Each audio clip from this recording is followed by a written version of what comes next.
এ গোস্ত থুই খাতি মন যাবে। এই ডাল আর ওই কুমড়ো শাক আস না ওই তা চলো তোমাকে গিয়ে একটু রান্না করে দিকাই।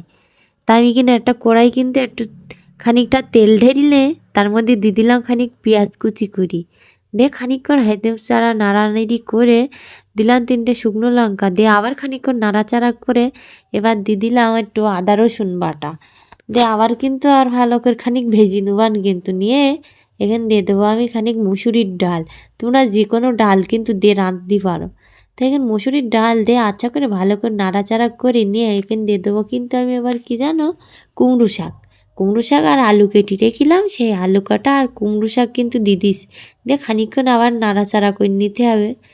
নিয়ে ভালোভাবে নাড়াচাড়া করে নিয়ে এখানে আমি দিয়ে দেবো আবার হলুদ, দিয়ে দেবো একটু শুকনো লঙ্কার গুঁড়ো, লবণ দিয়ে দিলাম একটু স্বাদ মতন, না এবার ভাল লাগবে না। দিয়ে খানিকক্ষণ কিন্তু ঢাকনা চাপা দিয়ে রেঁধে দিলাম, নিয়ে দেখি আবার খানিক পানি মানি শুকোই গেছে, গিয়ে আবার খানিক নাড়াচাড়া করলাম, করি নিয়ে এবার দিলাম খানিক বুড়িগঙ্গার ঝোল ঢেলি। ও বাবা রে, দিয়ে এবার নিয়ে আবার খানিকক্ষণ কিন্তু আমি চাপা দিয়ে রান্না করে নিলাম, নিয়ে আবার করে তো একটু নাড়াচাড়া করতে হবে, নাইলে আবার ওই ডাল নাচ না ওই ডাল কিন্তু ঘুটবেন না।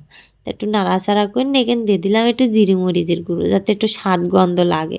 তা আমাদের রান্না কিন্তু হয়ে গে, তাই এ কিন্তু গোস্ত থেকেই খাতি মন চাই, এত মজা এ খাতি।